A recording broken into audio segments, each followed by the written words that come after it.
Good morning and welcome to the BlackUSA.News morning show. My name's Donnie Glover. You know, Baltimore, every now and then we get to bring on some really talented guests straight out of Baltimore. You know, Baltimore gets a rough rap sometimes. They say we're a violent city. They say we kill people. We bust cabs. There's a lot of good. I mean, what, Malcolm? Club music started in Baltimore, or certainly got a boost here in Baltimore. I actually think it started in South Jersey, but yeah, we Are you took it from over. South Jersey? Hell no. but I do my research. Malcolm Ruff, attorney at law. Murphy, Falcon, and Murphy. You must be one bad black man, Jack. You know, And I was thinking, my mama made me that way. and I was thinking to myself last night. I've been knowing Mr. Murphy since, knowing him personally since about 95.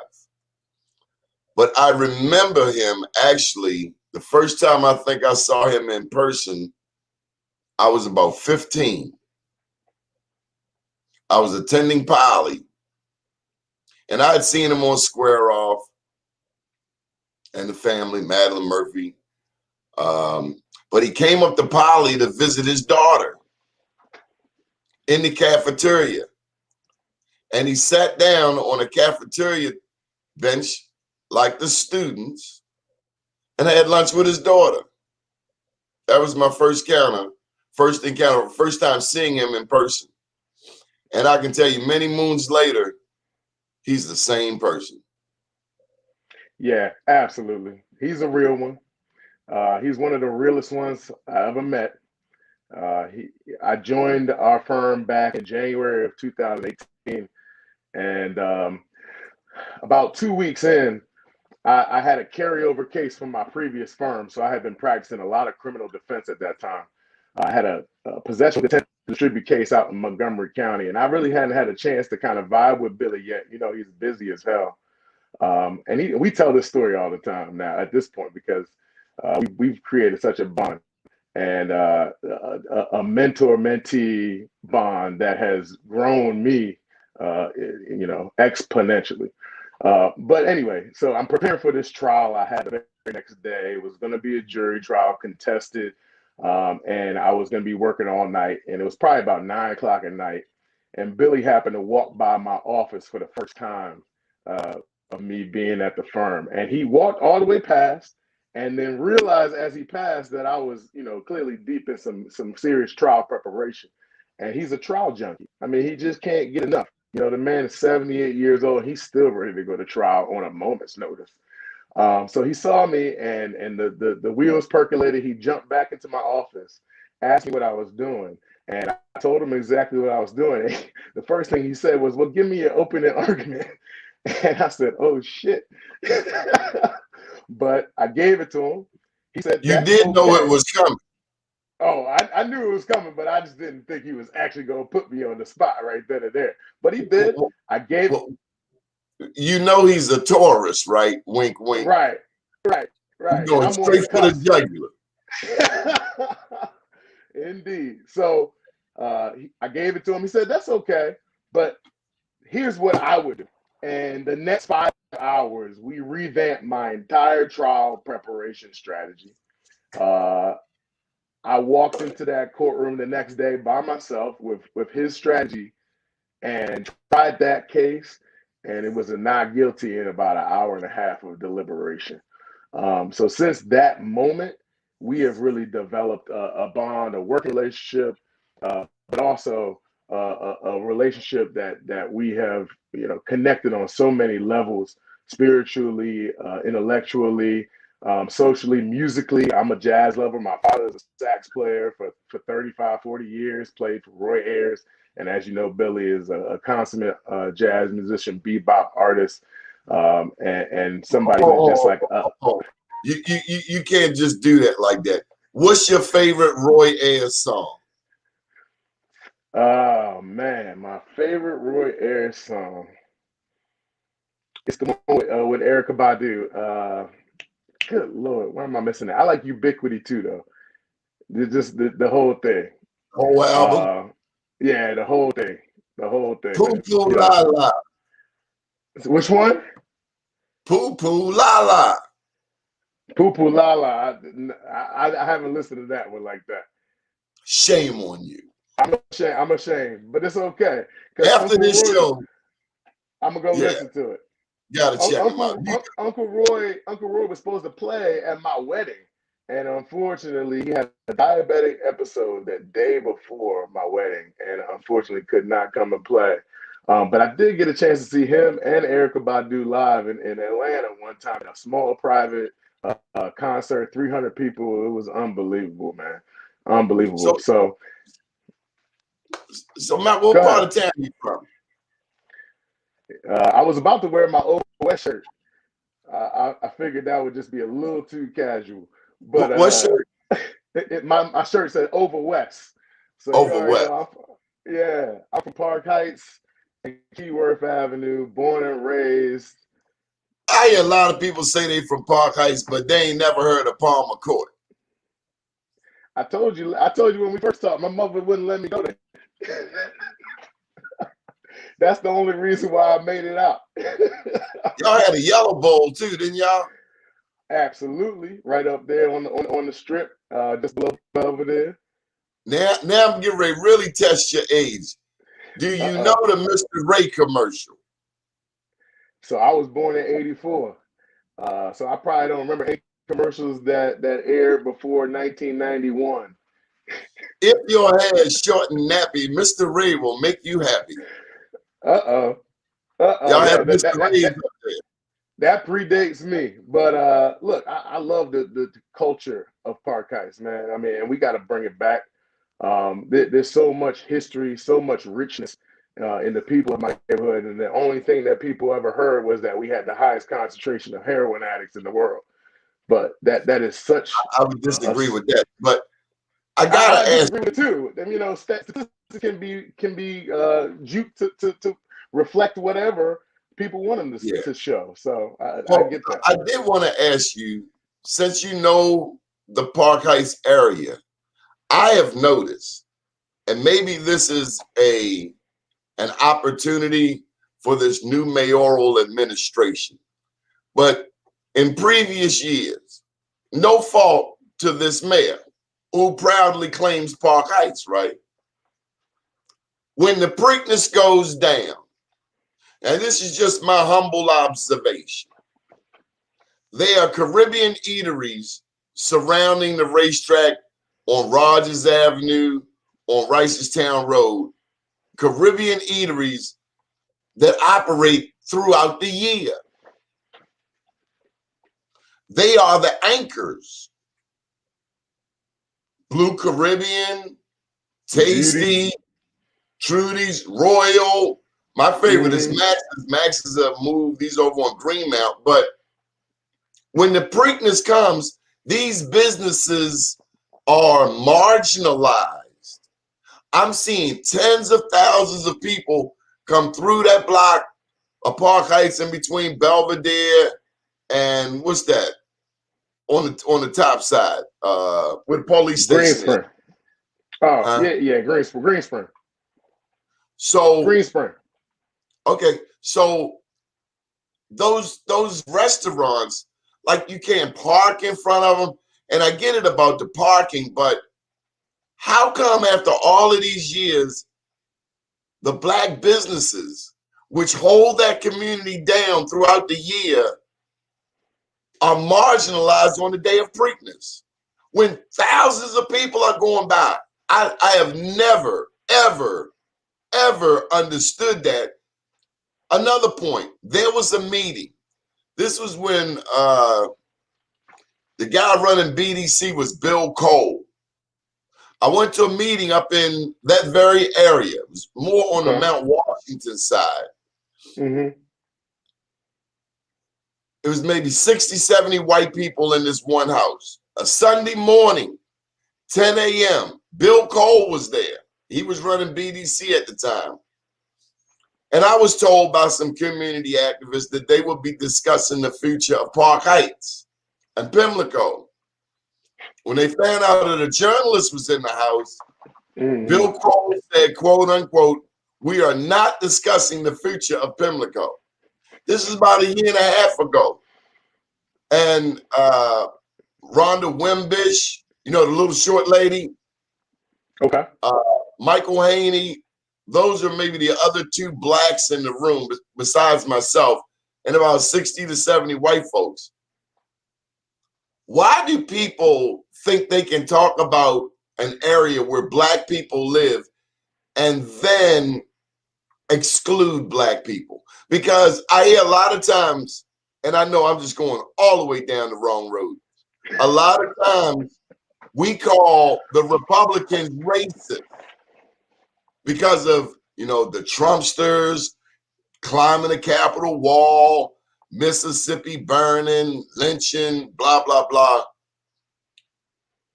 But Malcolm, I'm seeing as much segregation from these white liberal Democrats as I do from the Trumpsters who want to make America whatever again. So we see it all over the country, right? We definitely seen it in DC, how Chocolate City has lost its chocolateness, how black, you know, people have built up communities, and then the resources, the value of those communities is extracted by the powers that be. I think one of the models for an event like the Preakness that you're talking about that Baltimore could follow is what the previous version of the Penn Relays used to look like in Philly, right? They used to have the carnival outside, and they would bring the community members, those Caribbean vendors, right? The people who made handcraft Caribbean wares and things of that nature. You know, they allowed those people to be on the street right outside the stadium. It was directly funneling all of that traffic in. If our mayor, you know, is intending to be intentional, and I believe he is, and he's a good friend of mine. He grew up 8 blocks away from me. Yeah, he's an Aries. Well, he's an Aries. Not only is he Aries, we were born 8 days apart and grew up 8 blocks away from each other, right? And didn't even know each other as kids. So I know his heart. I know his intentions are to ensure that there is equity, right? And that's why he created the first chief equity officer position in his cabinet in his administration. Correct. So at the end of the day, I think that we have a new administration that can look at these issues and say, how can we create equitable outcomes out of a serious, money-making event like the Preakness that has been deeply rooted in Park Heights, a black and brown community, one of the better-known communities of Baltimore. And I think it's an up-and-coming neighborhood where we have to improve it while also preserving it and not allowing gentrification to really just take over and extract all that we have built over the years, right? There are people that have been in Park Heights and have owned homes there for 40, 50, something, maybe even 60 years, right? That's long-standing longevity, right? We're well established in that neighborhood. We got to preserve it. I was just having this conversation with Councilwoman Middleton the other day. But I've watched over the years from the racetrack impact funds. I've watched many politicians long before Brandon Scott was ever on the scene who were involved in bringing monies to Park Heights, supposedly, but all that I have seen as a journalist, particularly in the 47, 48, 4900 block of Park Heights, is urban removal, the same that we saw in East Baltimore with the expansion of the Hopkins footprint. That's what I see. I get it. And I can't. And black people were on watch. Black people were watching God. They were on God. Senators, delegates, everybody, city council people, nothing. Now it's a bunch of empty blocks. And you know what's next? You know what's next? We already bike know. lanes. Bike lanes. Oh, I don't know about bike lanes. I'm not worried about the bike lanes. Absolutely. What I want to see, go ahead. You don't see bike lanes coming? No, it may be coming. I get that. But what I really want to focus on is making sure we preserve our neighborhoods while we're renewing them, right? So you see that huge, vast space in Park Heights that clearly is about to be renovated. We got to ensure that our people get affordable housing there, right? It really requires going to this new administration and saying, look, let's live up to the promises that we made. And I believe that they will. I can't even blame him. You This has can't. been the past Absolutely 20 not. years. This is the past 20 years. Well-noted politicians, and nothing has happened. I get it. Three black mayors. Nothing has happened.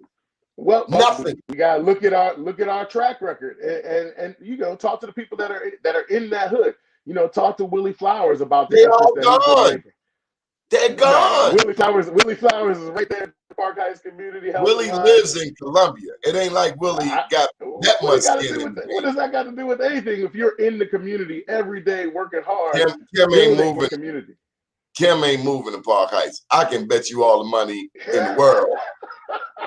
Kim Flowers ain't moving to Park Heights. That's why I bought my house in 21215, because I moved back into my neighborhood intentionally. That's the zip code I grew up in, and I intend to improve it. I intend to wrap my arms around it, to community organize, and to make sure that we're uplifting our youth. So one of the biggest examples of that is I just posted last night. You can see we just got a letter from our state legislators,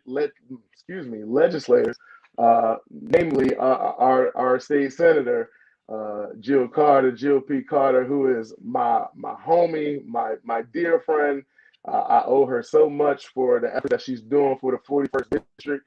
That she sent us a letter along with our state delegates, saying that we had been granted $100,000 to renew Pennhurst Park, which is right there on Garrison and Pennhurst.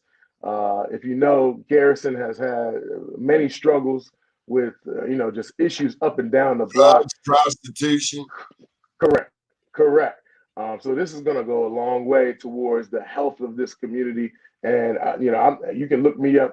I bought a house right on Pennhurst. And so, I intend to be a stand for this community, and especially for our youth. And I see the tides changing in the positive direction when people are working in community associations, like the West Arlington Improvement Association, where I work with our association president. Yeah, Sean Stinnett. That's my brother, my 300 brother. And he's just an awesome leader, and is allowing me to really make some moves. And that initiative that we started on Pennhurst Park is just the beginning. We're also working on the water tower in West Arlington. I don't know if you've seen the water tower on Granada. It's just below, what is that? Ugh, not Fern. It's not far from Carson and Cold Spring, right? Yeah. The water tower there is the first water tower that was ever built in the city of Baltimore, right? Not the one over in Roland Park, which everybody thinks is the first one. But that one is already, for the past almost 10 years, they've been working on renovating and renewing that. But this one, the very first one, the most historic one, and the one that's deeply rooted again in the Black and brown community, has been ignored. We actually were given $250,000 by our state legislators yesterday for that project. And we've already gotten some funds before that. So we're well on our way, man, to renewing our community. And we need everybody in our neighborhood. If you live in West Arlington and you don't know me, if you don't know Sean Stinnett, you need to get to know us, and you need to jump in because this is the time. This is what we need, and then this is what we're called for. Well, you got to get to know them too. That's a mutual thing, you know. Well, they got to come to the community association meeting. Are they advertised? Absolutely. Sean does a great job, man. We have a great network. We have a newsletter, and it's getting warm, and COVID is waning. So I know that we'll be out in the communities. We got some things planned for this summer. Hopefully, once people are getting better, immunized, and and we're in a safer position. But I know that our community is going to be coming together real soon around this new influx of finances that we have for projects in our community. There's another powerful Black man from Park Heights area. You may know Sophia Ruff. I think I know that brother. I know him very well. Got a lot of heavyweights there in the Park Heights community. You know, it's time. Park Heights is long overdue to see some development. For sure. I mean, you look at those 3 blocks. I lived in the 47 right there at Woodland and the 49 briefly, but it's nothing there. And it's so disturbing because it's a majority Black city. Racetrack impact funds were put aside, I've been told, for years. It's like, where's the money? It makes no sense. We can say that in a couple of different scenarios, right? Where's the money for our schools from the casinos? You know, we got a school system that some could define as criminal. You know, the outcomes that we produce for our youth here. And, you know, I don't think there's one person to blame, but over time, we have allowed our school system to come to a state of disarray that is just reprehensible. So I'm forward looking, right? I'm never the one that's gonna, you know, search you down to hunt you about all the things you didn't do. What I'm looking at is what you did and how we corrected. I'm a solution oriented person. That's how I practice. So what case are you working on now? You were telling me about a big case involving a young Black man and law enforcement. Give us the scenario. Which one? My goodness. I mean, even in a state post, you know, last year where, right. There's a couple of cases I have like that, but the biggest case that we had last year was the matter of William Green in Prince George's County. Many of you may have heard about this incident. It was a horrific police killing, and in my eyes, probably the worst case of police brutality in the history of this country. You know, second to Emmett, and that was a police case, obviously, but you know, it's the same deal. Oh, same deal. KKK, the White League, same deal. Slave Patrol, same deal. Right. They didn't stand there and take the oath, but they was police, right? So in this case, young brother, 43 years old, 2 adult children, young, you know, in their 20s, was inebriated. He crashed his car. Police officer responded. Now, this particular officer had a very bad past. He had many previous victims of excessive force, some who had complained, some who had not. And even the ones who had complained, their cries have been ignored. He had serious mental health issues going on. Suffice it to say, he should never have been on the street interacting with citizens at all, especially not in this kind of a volatile situation where you have somebody who's inebriated and has you know, been in a car accident. He put my client in his police vehicle, handcuffed behind his back, and locked into the front seat of the police vehicle while he was sitting next to Mr. Green. The officer was waiting for a drug recognition expert to arrive, and during that time, the officer said a struggle ensued, and that my client allegedly tried to take his service weapon, but it just didn't make any sense because his hands were. So let me just get this right. right. My hands behind my back. Correct. So my hands behind my back. Correct. And I'm gonna get the gun. The police vehicle. Right. And I'm a threat. I'm a threat. Correct. Just like George Floyd was a threat to Derek Chauvin. Correct. And really, the issue is we have a constitution, right? We have rights. You know what, Malcolm? Let me tell you something. The only damn thing a bully understands is the alley apple, counselor. Now, my first memories were over east. An alley apple, a red brick. Some people have been bullying so long and getting away with it because they just haven't met their match. Black, white, Jew, Gentile, Arab, non-Arab. I don't like bullies. I never like bullies. And the only way I've ever been able to get their attention is with that alley apple. And then it's like, I can't believe you protected yourself against my stupidity. Yeah, I get it. But the We problem really is give about it. oversight. It's a lack We of give it in oversight this country. of those people. But listen to me, it's a lack of oversight of the agencies, right? The law enforcement agencies that fail to identify those people that need an alley apple, right? Those people that should not be trusted to be on the street. Those people that have operated by a pattern and practice of violating people's rights, right? And that's what happened in this case, right? The Prince Violating George's black County, people's rights. Black people. exactly, black people's rights, right? And I think one of the main reasons why this case didn't get a lot of attention nationally, despite the heinous nature of this killing, right? He was shot, and when he was pulled out of the car, he was still handcuffed behind his back, he was moaning and crying and about to, pass away. But that didn't make national news very long because the officer was black. And the problem is our perception of this situation only when there is a racial aspect is the only time where we get up in arms. That is completely Malcolm, contradictory to.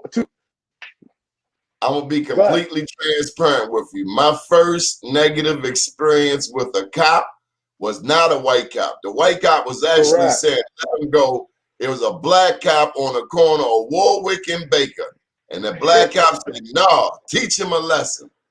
Right, because you know why that is? The thin blue line. That's what he said. Listen. The thin blue line, the blue wall of silence. It is no respecter of race. Ever. It never has been, right? Black officers are under immense pressure to assimilate to the culture and the behavior and the conduct of their white officers, right? Of their white colleagues, of their white superior officers, right? And there's a serious lack of black and brown officers in leadership, right? We look at Prince George's County, and I can stay on Prince George's County all day. Right now, they've been mired in litigation for the past couple of years over multiple officers who claim to have been discriminated against racially over a numerous amount of years, right? And that is some contested litigation. Prince George's County has spent nearly $13 million defending that lawsuit, right?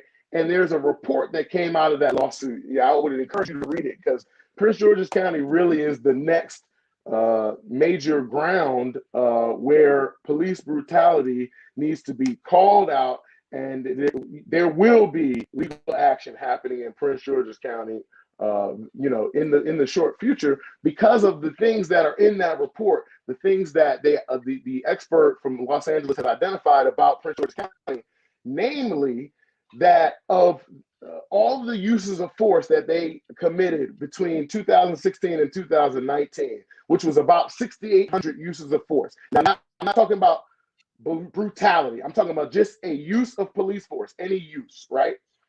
Of all of those, 94% of them against black and brown people. 94. Okay, well, slow down. Prince George's is majority black. Correct. I get it, but it ain't. Prince George's has a majority. They have a majority of black elected officials. That's correct. But they are battling a history of institutional racism, just like Baltimore. So although we see a lot of black faces, it has nothing to do, what doesn't have as much to do with them as it does the history of Prince George's of Baltimore, right? Right. The history of Prince George's County is, I believe, it's following them, right? It is following the county. You can go back. They got an old boy network in PG also. It was established in the 60s. I mean, you can't have Klansmen in the police force where there is no old boy network, right? So there is documented evidence from the Washington Post that there were official Klan members in the Prince George's County Police Department as late as the late 60s. You don't just shake that off, even 40 or 50 years later. It's a part of the fabric of that institution, right? And unless you're intentional about rounding that out, you're not just going to get rid of it, right? You go back to the beginning of the 2000s. Prince George's County had a consent decree because of the excessive force that was going on, not only with just general excessive force, but also with canine officers that were using their canines inappropriately and really messing people up over, very little minor things. I have some more Baltimore vernacular for you. Uh-oh. A cop sicking a dog on somebody, the way you're describing, we'd call them a coon booger. I doubt if you learned such terminology at Gilman. Yeah, we didn't learn that at Gilman, man. It's all good. I think our generational gap is shown. Malcolm, what is the contact information for the Park Heights Community Association that you were talking about? Oh, what I'm talking about is West Arlington. So I'm on the other side of the subway. Do you happen to know that phone number? Yes, I do. This young lady, Wendy Hestick, will be contacting you. There she goes. There she is. Hey, Wendy. How are you? Thank you. I look forward to talking to you. You can call our president, and I'm just going to pull up his West Arlington number. His name is Sean Stinnett. Yes, it's my good brother. His West Arlington Association number is 410-493-4446. I believe that's the correct number. If I'm wrong, he'll definitely let me know. But that should be the West Arlington Association line. And I look forward to working with you, Wendy. Yep, that's it. There you go, Wendy. So this case, was it recently settled? It was. So that I was getting there, we did a major investigation. I think we put in well over 200, 250 hours investigating this officer. Like I said, he had a lot of previous incidents. One of them I have to mention was in 2016. So this happened in January 2016. He literally choked a woman in the back of his police vehicle simply because she wouldn't be quiet. She actually reported that to the Prince George's County Police Department, met with detectives, told them her story, and they just completely let it go. I met with her myself personally. I saw the fear, the anger, the tears in her eyes. 3.5 years later, I'm convinced that this woman absolutely was telling the truth about this gentleman, this officer, and it was just completely ignored. So we were able to prevail upon the county that not only were we going to be able to prove that this officer used excessive force, but I believe that we prevailed upon the county to convince them that there was serious liability in there being direct liability with the county, right, for their failures of oversight that I was talking about earlier. Malcolm, what's up with your homeboys that you grew up with? Were you the only one who was able to traverse the challenges of life and do relatively well for yourself?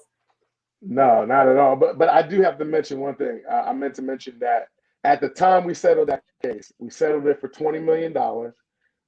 And it was at that time tied for what we believe was the largest police brutality settlement in the entire country. Until, as recently you saw, they settled the George Floyd matter for $27 million. Correct. So you just lost your title. I did. We held it for like 6 months.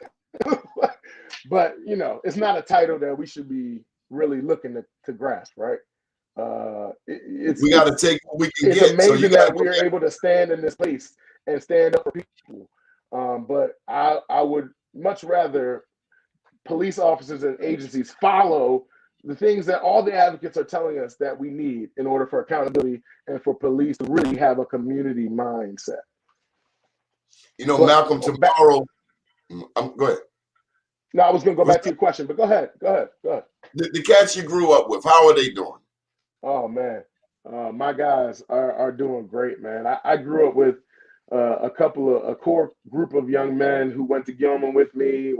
We were able to, forge some bonds that have lasted forever. I think pretty much every guy that I grew up with at Gilman was in my wedding. I've got my very best friend who's now in. So you can make me joking. I thought you only had like 3 black people at Gilman. Nah, it was a crew of us of about 5 or 6, 6 or 7. Actually, I think there were 12 black students in my class when I graduated out of 96. How So was we that? were, Park huh? Heights to Gilman. How was that transition? Man, I wrote my law school entrance essays about that drive that I took every day, right across 83 on Cold Spring Lane, and Oh, you the got to ride to dichotomy. school? Well, my mother worked at Gilman, right? My mother was the librarian in the elementary school. That's how I got to go there. So my mother would take me, and we would ride over across Cold Spring Lane, and we would come out of our neighborhood off of Green Spring. And the next thing you knew, we were in Leave It to Beaverland with these massive Victorian homes and driving down Your tree mother line threatened you. streets. Your mother threatened you. She said, I'll be damned if I'm gonna make this trip over here every day for you to come over here and act a plumb fool. I can hear it. Trust me. I My can hear it. mother is a strong woman, man, just deeply rooted in the diaspora. That's why I grew up in the culture, right? But she was intentional about everything she did with me. She told me in 7th grade I was going to be a lawyer, and it stuck. So Was she yeah, but strapped? Martha, she didn't have to strap with her words, man. That vocabulary is One vicious. of them type. But look, my mother only had to say these words to me, and I knew that it was time. All she had to say to me, and even to this day, all she has to say is, "You know what you got to do," and that's all I need. That's all I need. So my mother she's deeply, she's my, she has done so much for me, and I just love how people admire the work she did with me and my brother. Well, tell me about your name, Jack. That's just not Joe Blow, Reginald, Kenneth. Yeah, And then you got on the t-shirt. That's why I'm asking yeah. you. I see a Got to put the correlation t-shirt there. on. Well, we gotta lift up our ancestors, man. We draw so much power from them, and I think that's the biggest thing I would say from my name is that I love my name. I draw so much power from my name. It's so meaningful to me to have my mother have given me this name, right? To gifted me with this name for somebody to have been so powerful, impactful, um, and empowering to our people as Malcolm X. I mean, I know that you are a student of Malcolm, and the works that he put in. I think you told me that he's your top black leader of all time. I read that book Is in that correct? 2 or 3 days. He had a quote in there that said, I'd rather be who I am, a black man, than to claim membership with the most favored of any other race. I've been made sad when members of this or that particular race start claiming rights and privileges or certain badges of distinction on the grounds that they belong to this or that particular race, regardless of their own individual worth or attainment. Merit is in the long run recognized and rewarded. I say that here not to call attention to myself as an individual, but to the race to which I am proud to belong. 40 years Yeah, ago, I've never forgotten that. yeah. How he He changed his definitely. own life from Nebraska. Ain't no black people out there. You thought ain't no black people at Gilman. Nebraska, that has Zero. no sound of soul food whatsoever. But Malcolm Not come at from all. Yeah, man, dude, I'm telling you, he really is just the epitome of blackness, of black power, right? Even though he wasn't a Black Panther, he defines black power for me, right? He made us proud to be that. black. Uh, say it again. We had on the show last Friday, Willie Ricks. He's the man who coined the phrase Black Power Oh, really? on this show. This is a powerful Oh, show, man. man. But you Oh, man. powerful too, man. I I gotta appreciate that. ask you, I gotta Yes. ask you, where do you see the Derek Chauvin trial going? After yesterday, I see it going to a guilty on everything. Um, with the strong testimony yesterday that his death was caused by a lack of oxygen, and that even a This was healthy person this the medical expert. correct. There was a medical expert that testified just yesterday, And he testified to the fact that even a healthy person under those conditions would have not had enough oxygen to survive and could have potentially died. And that in And it this wasn't enough situation, fentanyl. and it was not the fentanyl. That fentanyl will cause your body to lose oxygen, but it was the knee on the neck that caused him to not be able to expand his lungs enough. And the doctor said, I think somewhere between four and 5 minutes in, he had no oxygen in his body. Right, you can't survive without oxygen. And if Derek Chauvin's knee is the reason why there's no oxygen in George Floyd's body, I can't see how these jurors can ignore that, right? On top of all the emotional testimony that has happened, and like you said, I think you saw, I had a chance to comment on this on Black News Channel last week. You know, the defense attorney in this case, I'm not impressed at all. I think he's made some very critical mistakes by not staying on theme, and now his theme has been blown out of the water, right? And you're right. Maurice is right. He was murdered, right? But we also have to deal with the law and the elements of the law, right? It's not what you know, it's what you can prove. It's about what you can prove, right? So each one of the elements that are charged against Derek Chauvin, the state has to prove them, right? And so the defense, all they have to do is poke a hole, one little hole in the foundation. And they should have stuck with that hole. That is, we don't know how he died. That's what they should have said. Now, I'm not advocating that at all, right? George Floyd was murdered. But you're saying this guy had from the lens of a opportunity. defense attorney, he should have been harping on every single one of those witnesses that said he murdered me right in front of my eyes. He murdered them right in front of my eyes. I would have said to them, isn't it true that you have no scientific knowledge that points to the fact that Derek Chauvin actually caused his death? Isn't that true? You don't know that at all, right? You're not qualified to say that. Number two, I would have been objecting to that testimony even coming into evidence at all. I don't know if that was a strategic choice on the behalf of the defense attorney, but I think it was a it was a misstep. The last thing I'll say about his missteps was him poking the bear of the woman who took the video of this entire incident that went viral. He decided that Eric Nelson, the defense attorney, he decided to poke the bear at her and say, well, you've gotten basically popularity, you've gotten notoriety, you've gotten a lot of attention because of this. And then the prosecutor on redirect is like, can you tell us how this actually has affected your life? And she went into this whole diatribe about how she can't sleep at night, how she apologizes to George Floyd at night because she thought she should have done more, how she thinks about her uncles and her cousins. And her cousins. This is the testimony that's just going to bury Derek Chauvin. So every time I see that video, I see me coming out of the side like the Southwest Air commercial, like flying through the air, like, you know, with a Ravens elbow straight. It's sickening. It's sickening, brother. It's sickening. It's sickening. It really is. And yeah, we got to protect our mental. We got to protect our spiritual. I haven't watched the whole trial, but I get it, Donnie. I get it, man. I get it. Are optimistic, though. Oh, I know what I want to ask you. The defense attorney, his body language. I'm a non-lawyer, but his body language, you can't keep getting hit in your face, in your head, and not look like it. He looked beaten. Right. I don't think he mentally prepared himself for the gravity of the evidence that was going to be coming against them. And I've heard that he, you know, I did a little research on him, and his partners say that he's unstoppable. That's his character's best characteristic, that he's not shakable. But as you can see, I would agree with you. You know, the weight of this thing is coming down on him cumulatively, and his poker face is falling. Is this the kind of case that will create more Black lawyers? If you saw this case 20 years ago,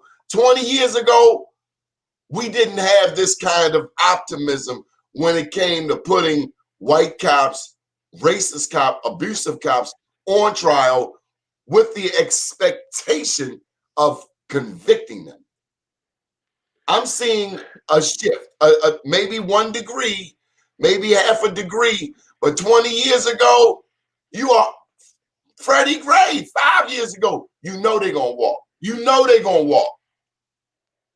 Even though it's on camera, they gonna walk because that's America's institutional insidious racism.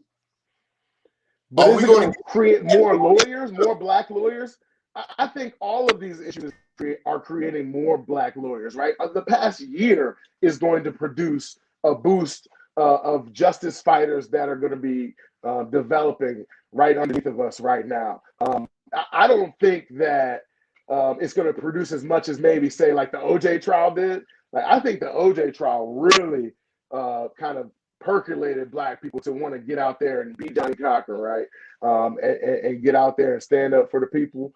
I don't think it's going to be as much of a boom as that, but I do think that black people are going to be looking to take places of leadership in the law and fighting for justice out of all of these violations of our rights collectively, right? That we're watching, that's causing each of us in our heart to have visceral reactions that this got to end, and it's got to be us standing in the gap. That's the significance, I submit, Malcolm, of you being at Murphy, Falcon, and Murphy. Yeah, Mr. Murphy doesn't associate at the law firm with any old body. Plus, that's a real nice suite down there in the South. The South, what's that, South Street? I've been up in there, man. I thought a waiter was gonna come out with some crab cakes because the view is just so lovely, and the offices, and it's a black man's office. I done heard people went there and said, a black man up in there? You damn right, I love going down there. But because this is the things that are possible for black people, and that's what Billy is always talking about, and I agree. We have to show the example, what is possible. We have to show the opportunities that are out there for black people. And we have to make it clear that black people are some of the most dynamic, most capable people on the face of this earth, if not the most. And I would argue that we are the smartest people on this planet, the most intelligent, and the most rich in culture, right? We have the most rich culture of on the entire planet. You have the first culture. Correct. Black people are the parents of humanity. We are the oldest race on earth. But it all started. Billy probably said this last week, though, is that we've been Negroized, or what he says is niggerized, right? I don't know if I can say that on your show, but that's what has happened, right? We've been conditioned. We've been conditioned to think that we're not as bright, we're not as smart, we're not as quick, but we are more than that, and then some, and a proverbial bag of chips, right? Because we are the greatest people on the planet, and we have to embrace that, and we have to make that messaging out there. And this is not to disparage anybody, right? This is about building our people, empowering our people, just like Malcolm did, right? To say that this is the truth, and what you've been told is a lie. How do we get our young people to stop shooting each other? Man. Right down there where your house is, there was a young man. I met him through Ivan Bates, but he was a young man, upwardly mobile. Forgive me, his name escapes me. But right there, you're talking about, right on, not in West Arlington, on right around Park Circle, that curve. Yeah, down Park Heights, down bottom of Park Heights. Yeah, I remember that. I think his name started with a K. I'm trying to remember what his name was. Kendall, something like that. Yeah, okay. You might be right. But brother, it's about what we just talked about, right? It's that first piece, opportunity. There are young men in this city that don't know that there are city limits because they've never been over them, right? And if you can't fathom, if you can't visualize where you need to go, or goals, if you can't live in a vision, right? If your only opportunity based on your skill set is to engage in this street wars that are going on over turf and profits, then you're going to do what you need to do to survive. we have to create opportunities. So as I told you, I sit on the board of Project Numa, right? We have to grab these young men up and put them in a room together and talk to them about what their opportunities are and what they can achieve um, in an alternative manner, right? There are alternatives to what has been presented to our young men out there right now, to what they know. We have to be the catalyst. Not just black men, but black women got to grab these young black men too and show them the importance of living like black kings and queens that we need, right? What our community needs. Oh, I don't you have I don't have the magic wand, right? It's about a culture shift, really. That's the only you thing you that's gonna. you didn't open up Go a ahead. can of worms there. Wow. I asked you about shooting, out getting our young black men to stop shooting each other, but then you talked about indirectly, you alluded to male-female relationships. Hmm. We live in a community, we live in a society. America is what, 5% of the world's population, but we have 25% of the world's inmates. 34% of those inmates are black men. Black women are the fastest growing demographic. That neighborhood you live in, 21215, just like 21216, 17, 05, 17. Mm-hmm. are 06. dominated by black people. And Mm-hmm. we know how too often where we were the most married, now we're the least married. So people are having babies and not sticking around. The stepdaddy gets extra duty. You get no points as a stepdad. Stepdads get no points. That's not true. Stepdads you might get a Father's Day card. I get points as a stepdad. You're So I gotta rare, refuse brother. that. Rare. Look, Rare. I thank my lucky stars, so I'll take it. Look, man, These yeah. boys, what I'm getting to, these young men don't have no daddies, no older men, no bulls. Somebody told me a story, I'll never forget it. They took these elephants from an African game and reserve, and they took the young ones and moved them to a different part for whatever reason. Just the young ones. The young ones got over there in this new game reserve and they were acting out. Why? Wow. Old Bushman told him you need to put an old dog over there, OG. Calm them down a bit. Yeah, You it's as about you experience, as an man. attorney, you go into prisons. You see what it's like inside prisons. I mean, just in your visits. I'm not saying you walk the tears. Right. But my understanding is prison today, even central booking, is a brand new ball game. Where you might got a little teeny bopper saying you can't use this phone. And it's either fight or walk away. It's a whole new ball of wax. We have a whole new generation that has no concept of fear of being locked up, who are okay with being in a cage. Now, They I wasn't consider it raised an like that. inevitability. I am allergic to cages. My freedom is my most precious possession. But we live in a day and time where you and I, black man, are oddities because we can't say we've been to prison. Yeah, that's for And sure. that's the norm. That's the norm here in San Antonio. If you can't say, boy, I was up in the cut, I was up in the penitentiary, I was in diagnostic, Eastern Shore, ECI. If you don't know these terms, or you might hear this, you don't know nothing about bitten. No, I don't at all. But in our community, it's something we brag on. But that's what culture is, right? The substance of the common bonds of a community, the substance of the common bonds of a community, right? So if we don't change those paradigms, that's going to continue to be our story, right? We have to, number one, Maryland is the worst of it, right? We have the highest level of black male incarceration in the country, right? So we have been, we've been bamboozled. We've been bamboozled.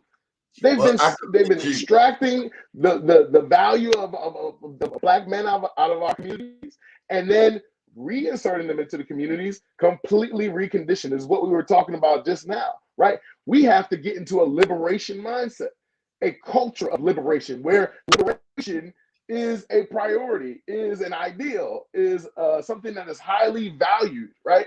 It doesn't happen overnight. This is about culture shift, right? It's about just what you said, Black leaders taking control and setting paradigms, setting cultural norms, right? Changing the paradigms from what they are now to what is going to progress our people, grow our economies, and protect our youth. I want you to read this comment. Maurice States, you really, you sometimes they get carried away with the comments. Here you go. Maurice States is very involved with James Mosher baseball. Yes. Hey, Maurice, I'm about to get back involved with James Mosher. I played on the Mets. You played for the Mets? I played That's on my the Mets team, with Coach. So I played the same coach, same team, in the same position as Kurt Schmoke when he played for the Mets back in probably the 70s. He did not play for the Mets. That's what Coach Cheatham told me. Who? Coach, Doc Coach Cheatham, right? Not Doc Cheatham wasn't the coach. I think it was a relative of his, and Coach Hughes was was the head coach, Charlie Hughes. Charlie Hughes was our coach. We were a new team. Too. We were a new team. We had him on this show, believe it or not. He's out in Texas. No, you're talking about Charlie Hughes Jr. I'm talking about Charlie Hughes Sr. Senior wasn't. Senior could not have been your coach. I'm older than you. Yes, he was. Senior died while he was coaching me. He died at practice. It was wild. It was unbelievable. I was 12 years old. I loved Coach Hughes. We were in practice at Frederick Douglass High School, and I got robbed. One of my first practices of Douglass, these little cats from Thomas Avenue came down like the Taliban, took my little plastic glove, and then this soldier took me over there to Thomas Avenue and got my little plastic glove back. I was so mad. Then they came to be some of my best friends. Oh man, you done took me back. Dude, man, I'm telling you, man, James Mosher has a special place in my heart. We were the first team to win the championship, brother. Really? 1976. Wow. Yeah. So yeah, James Mosher, that slogan is absolutely right. It takes seeing a man to be a man. It's about experience. You can't just, be a man. You can't just jump out in a vacuum and know what it means to be a man, the responsibilities it takes to really hold down a community and to hold down a family as well. So I thank God. I mean, I didn't grow up with my father, but I had so many father figures in my life that I was able to look to, that just created that vision for me. Right? It was a given for me that I was going to go and be a stand for our people. I was going to go and do great things, be ambitious, and to do things to forward our people, no matter what the cost. Right? That's just what was instilled in me by the men that were around me, that my mother intentionally put around me to allow me to understand what that meant to be a man. So I agree with you, Maurice, completely, 100%. And I hope I can connect with you because I really want to get back connected with James Mosher. And I just talked to some folks recently about it. What did he say, Johnny? Yeah, I won the Ike White Award years ago. That was an academic award. Look, dude, what award? Academics. Look, down in the basement, our trophies, dude, they were giving us trophies about the size of army men. And I always promised if I ever become an adult, I want to help James Mosher give us some real trophies. But the All-Star trophy was every bit of this tall. It was that tall. It's like, damn. They got a little bigger. They got a little bit bigger by the 90s. No, they didn't. That's hilarious. Yeah, they did. I remember I made the All-Star. They were a little bit bigger. But I ain't mad at them. You know it's the oldest Black Little League in the country? Yes, it is. Yes, it is. And I love the new field. I feel robbed that we didn't have nothing like that when we were playing. I But disagree. I'm glad that they got it. You don't like the You field? Nobody plays on the field except during the baseball season. That's crazy. Yeah, they should make it It available wasn't because like it's a that turf field. Yeah, it's a turf field. It's not gonna get torn up. So I don't know why they would do that. back then. The kids respected game time. Everybody Correct. used the field become the magic hour. Did you get butterflies in the beginning? I loved it. I loved it, Going man. I up think with that, my cousin grew up on Glen Hunt off of Emerson and Wildwood. And so we were on the same team together, same age. We got to play together. He was the catcher. I was the first baseman. It was magical. did you ever The play parade and the parade. What? the baddest parade in West Baltimore? But That did is you ever parade play? in West Baltimore. Did you play Like what? strikeout? Strikeout. No, we didn't play In, strikeout. Indian rubber. Man, see, you got to stop playing, talk about these games from the 70s, brother. You weren't official James Mosier until you played strikeout down Calvin. It's a box on the wall. Use an Indian rubber ball, and it's 1-on-1. I'm trying to strike you out. You're trying to hit the ball. Wow. Yeah, man. You Marvin, forget I was born in 84. You forget I was born in 84. I know. You make me feel old. Was this tuned in tonight? All right. So he bringing Mr. Meacham on. Mr. Meacham is the last remaining co-founder. He's That's 90. who I was, not Cheatham, Meacham. That's who I was talking about. Oh, Not well, Cheatham. I believe anything There Mr. we go. Meacham say. Mr. Meacham. Doc Cheatham a little fuzzy. Doc Cheatham's memory is a little fuzzy. He coached Kurt Smoke at first base on the Mets when he was playing. And I remember him telling me that. Mets, I'm telling you, it the Mets. It might have been a different team. We were an expansion team. We were the first team to have double. I'm getting ready to blow your mind. We were the first team to have double knits. Really? And when we first got it, we only had the pants. So we had to wear white T-shirts in the parade. Y'all was embarrassed. I rode the bench for 2.8 years. 2.8 years I rode the bench because these cats were that good. And I didn't know anything at the time. I told you I had a plastic glove. But over time, you come to see, like, we had Junie Clevero Myers. He had the changeup of a grown man. His changeup was like a grown man, Jack. I watched it. I watched grown men say, "Did you see what that kid just did?" Yeah, we had a kid like that too. There was a kid named Billy, and he had the hardest fastball that you had ever seen in your life. And he was the biggest kid in the entire league. I wish I could remember his last name, but everybody was scared of Big Billy, and he would just strike people out. People couldn't even stand at the plate. They were too afraid to even get close to the plate. And I can remember the one time I got a nice hit off of Billy. I literally swung with my eyes closed and knocked the ball over the right field fence. And I was so stunned that somebody had to tell me to run to first base. It was great, man. Loved James Mosier, man. Loved it. Loved my time there. Yes. You got to turn all that equipment back in. And they coming for you if you don't. Yeah, they did have a mafia aspect to them. Yes, they were coming for you. You ain't gonna get your little trophy. You ain't gonna get your trophy if you don't bring that uniform back. Yeah, well, you're not gonna be able to come back next year. That's for sure. We wanted that little trophy, man. Tell you about that big.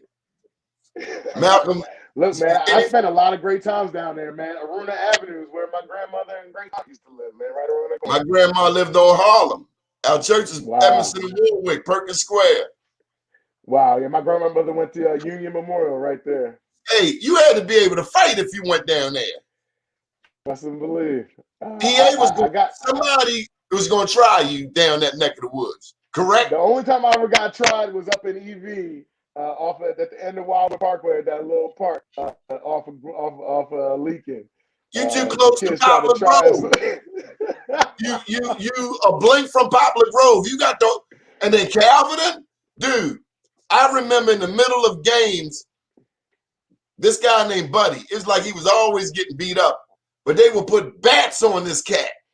We had to stop the game and wait for this whipping to go down and get over with. Can y'all leave? Yes. Them cats over Winchester Apartments back in the day. Right. Yeah, they had some bats too. And I don't know what kind of baseball they was playing. They call Come that on, character. Molly, you working me to death. Say this Michael, again. ain't nobody hit no triple off me in no All-Star game. That's all a lie. That's hearsay. The guy was still bunting. He wasn't even in the swinging yet. They had just started giving him the swing sign. Look, any final thoughts, Malcolm? We ain't gonna steal your time. We're supposed to be over 11 o'clock.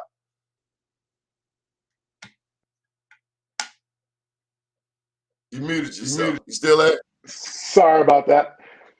You good. So Malcolm, before you go, I need to hear some I need to hear one of them famous quotes. I know you got some Shakespeare. You went to Gilman, so I'm expecting some Tolstoy, some Dostoevsky, some Shakespeare, Lerone Bennett. Come on, give me your favorite quote.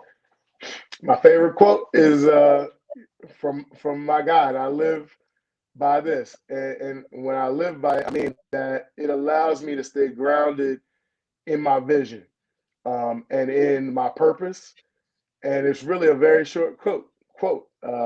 It probably doesn't mean much to most, but it means a lot to me because of my name and who said it. And all he said was, somebody asked him what he considered himself to be, right? Asked Malcolm X what he considered himself to be. He said, I consider myself to be Malcolm.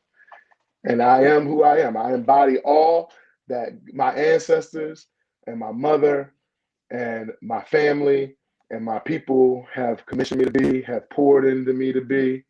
And that's how I conduct myself in a liberation mindset, in a mindset that uplifting my people is the number one priority, and protecting my people is the second one. And the third one is being righteous and living according to my God. So that's what I got for you. That's my favorite quote. It's right on my page. I consider myself to be Malcolm. The only other thing. That would make Popeye a radical too, because he said the same thing. I am what I am. That's all. Nah, Popeye. He didn't say Malcolm. He was before Malcolm, unfortunately. But look, I gotta say this. I know you gotta go soon. Can I mention two things? Take your time, big brother. All right. This is the internet. True indeed. So I appreciate, number one, you allowing me to come on with you, man. I've watched you for some time, and I know that this was bound to happen, and I'm glad it did organically the way it was supposed to. And I really appreciate you, taking the time to give me a moment to talk with your people, man, and talk with you. It's been a great time. But I think it's important to leave on the note that, there's a lot of work to be done for the rights and to achieve justice for people who have been marginalized, unfortunately, by police and by other folks as well. One of the things I want to talk about is, the officers of the Gun Trace Task Force. And folks, specifically, I'm talking about Detective Danny Herschel. I'm currently working on a case where a gentleman, we are claiming on his behalf that Danny Herschel planted drugs on him back in 2012 down in the Clinton courts. And he actually served almost 4 years in jail for it. And one of those years, he actually served wrongfully in solitary confinement due to a wrongful charge that was filed against him. He appealed it, and it was granted. His appeal was granted, and he still wasn't removed from solitary for another 3 months. This gentleman has been wronged severely, and luckily, how's his mind? Oh, his mental is very, very disjointed. He definitely suffers from Trauma. PTSD and trauma from those experiences. And luckily, in 2019, the state's attorney's office for Baltimore City moved on their own to have his conviction vacated. And the court granted that because of the So this is a fundamental big up to Marilyn Mosby. big ups to her office for doing that. And then he came to me after that happened, and we are working now to work with the city on resolving this. Because To work on what? what? Work with the city to resolve this, right? This is a case that needs to be resolved, as you saw with the Burley and Matthews cases that just happened, that were just settled in November. The city made some serious consideration about what happened. And I think this case is a little bit different because it didn't involve the FBI investigation that kind of confirmed everything that the GTTF had lied about in that situation, in that vehicle crash with Burley and Matthews. But we've done our own investigation. We have investigators that are out there re-examining the entire situation, combing through the trial transcripts. And, our conclusion is that, it's very much more than likely that this officer absolutely planted drugs on our client, lied in court, perjured himself, and at the end of the day, got our guy convicted and sent to jail. And the only reason why our client actually was able to get out was that he filed a motion and on his own, and the court granted him the opportunity to be released after some counseling, right? But then he was on probation. See, say that again. Correct. My client was so diligent. He's been in solitary. Correct. I've locked up maybe a couple of days, but solitary, any of that.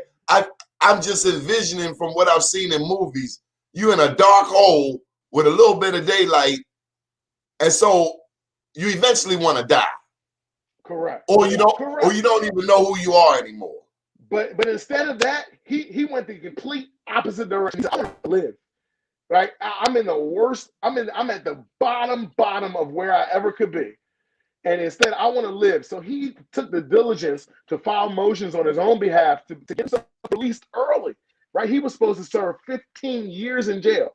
Ended up only serving 4 because of his own diligence, but still was on probation, still was getting collateral consequences because of, random, baby mama drama and things of that nature, which would then violate his probations. Regular life, right? Regular life. He had all these consequences that flowed from all of the corruption and underhandedness and straight up lies of the Gun Trace Task Force, specifically Detective Danny Herschel. I would encourage everybody under the sound of my voice to go read, number one, my man D. Watkins. I think he's been on your show, met him probably several times. D. Watkins' article on D. Watkins. Who's that? D. Watkins, a professor at UB. I thought he was on your show. When I was looking through your show reels, I think he had been on. Maybe he was on the Be More Lifestyle show. But at the end of the day, he wrote a Be More News. We the original, bro. We the first one to use Be More. All of these other cats are subterfuge. I thought they were associated with it. It's all good. But D. Watkins, he wrote a great article. You can look it up. Just type in D. Watkins, Danny Herschel, Hersl, and you will see his article where he talks about how he dealt with him when he was a young man and then followed his career once he became an academic, and just how terrible this officer was, how much he lied on people, how he stole from people, how he planted drugs and guns on people. I live in Sandtown. I see it. We would see it all the time. If you get locked up, Herschel was over East Baltimore. Herschel was over East Baltimore, so much so his reputation preceded him that the police department had to remove him from patrolling East Baltimore, period. Right? They just couldn't let him be out there because he was doing so much and violating so many people's rights. Right? So I want people to be aware of that the Gun Trace Task Force stuff is not over, right? And Baltimore City still has to face its past, right? This history we talked about with PG County, This is a part of Baltimore's history.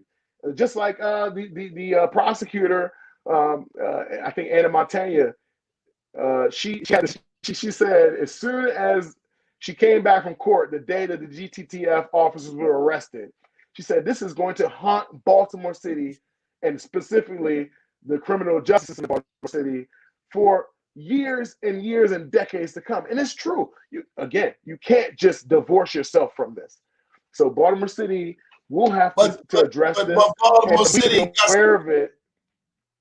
People in Baltimore City police, like, was the guy, the commander that just left, Palmero? Mm-hmm. Wasn't he the boss? Yeah. Wasn't he the chief? He was the, I think he was the sergeant. And he didn't know this was going on? Right. There was a lot of people that knew what was going on. He was dumb. Read Justin Fenton's book. Either he was dumb or naive. So the standard, but either way, he really should have been in charge. Right. The standard that you're talking about in law is you knew or should have known, and either way, you're responsible. Right. And that is the standard when you're talking the same way they do black people. Correct. It's the same way with the law, right? Ignorance of the law is not a defense. Just the same way. Even though we see Derek Chauvin's neck on George Floyd's neck, his knee on his neck, we got to prove that we were handcuffed. You got to look. The law is alley apple. That's all they really understand.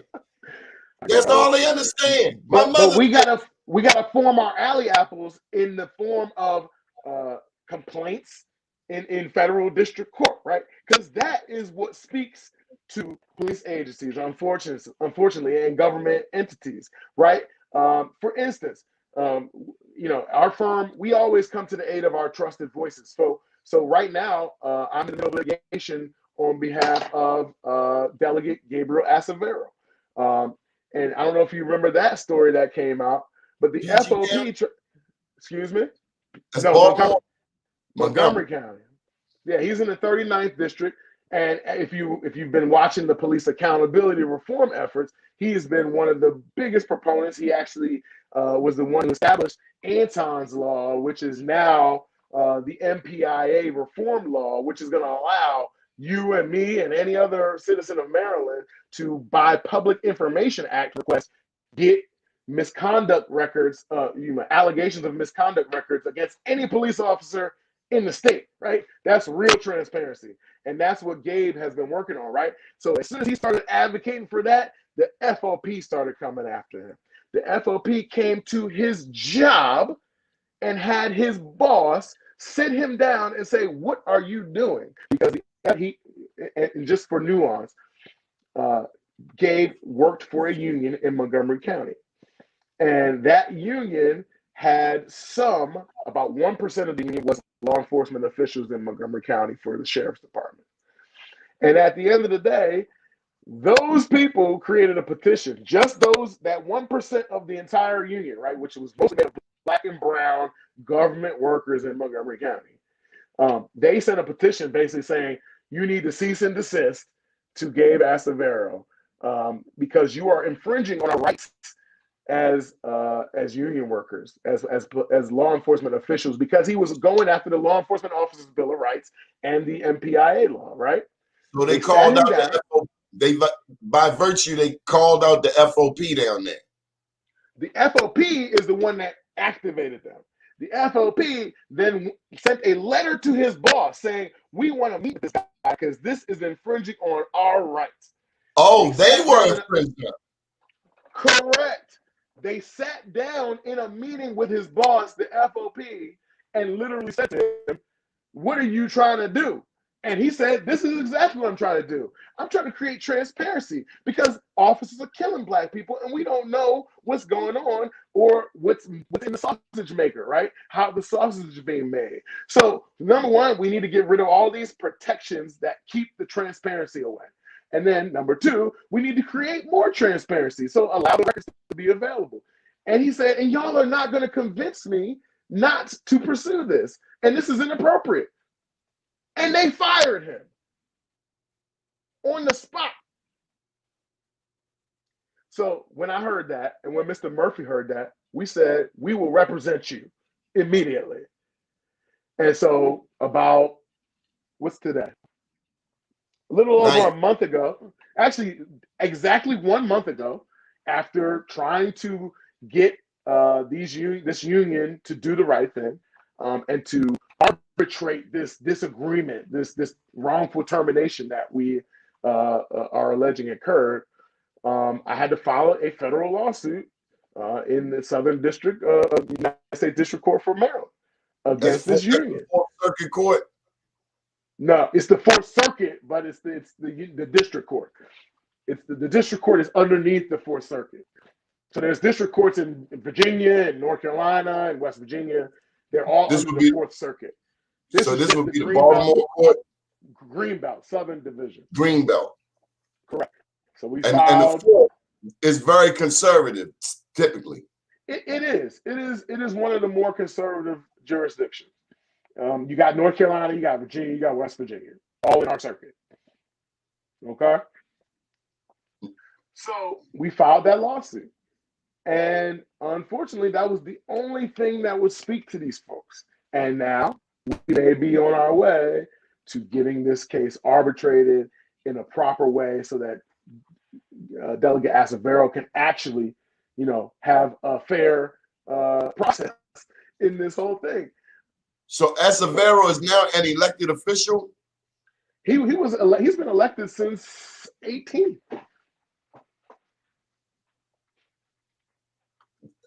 So the incident happened before he became delegate. It prompted him to go into politics. This is the whole thing. He was a delegate already. Right? He was a state delegate.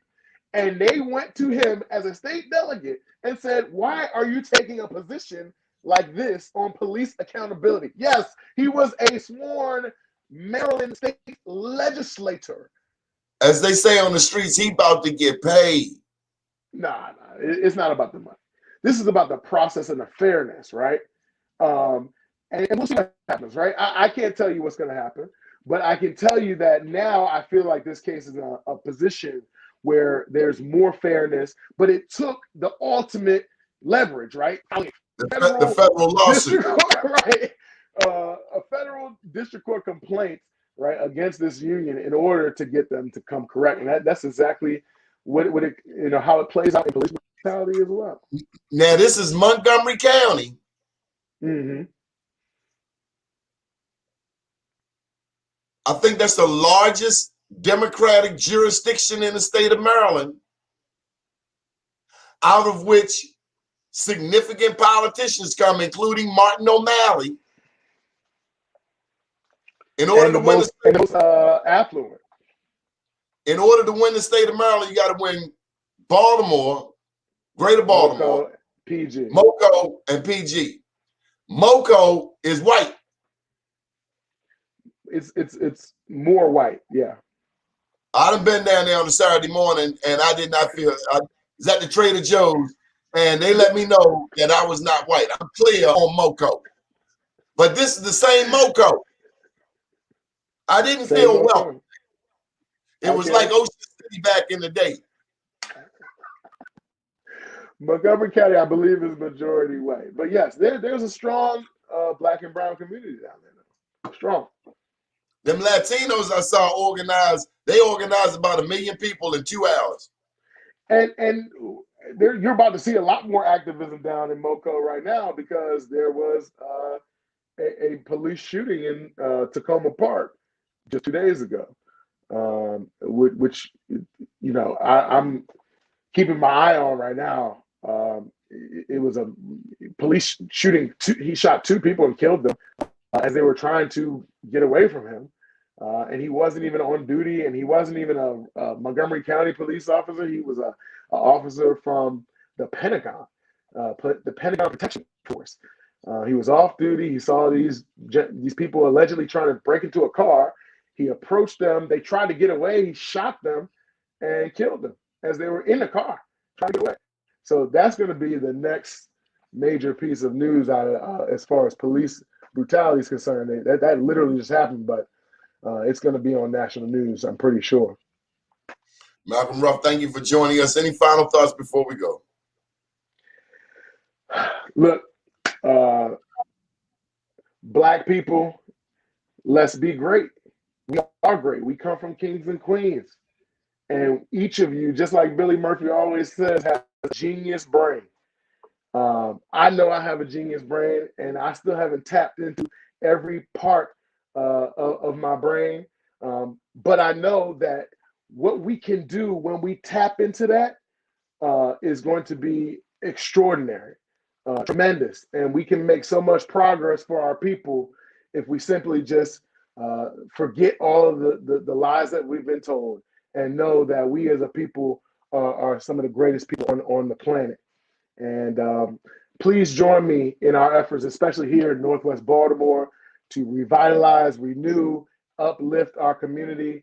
And then also, please, please, please pay attention to what's going on in the annals of justice right now, because we at the Murphy firm are standing in the gap, are going to the mat, fighting every single day to make sure that no injustice is met unmatched. Just as my brother Donnie said, that the bullies come to face their match when they come to face us, and trust and believe we will go to the mat for each and every person that comes to us with a claim that we feel is completely against everything that justice stands for.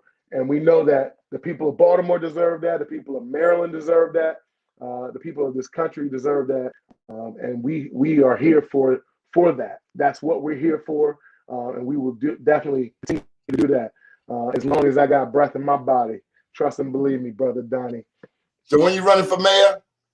Excuse me, what? Look, I talked to my brother Brandon. I don't think I want that job.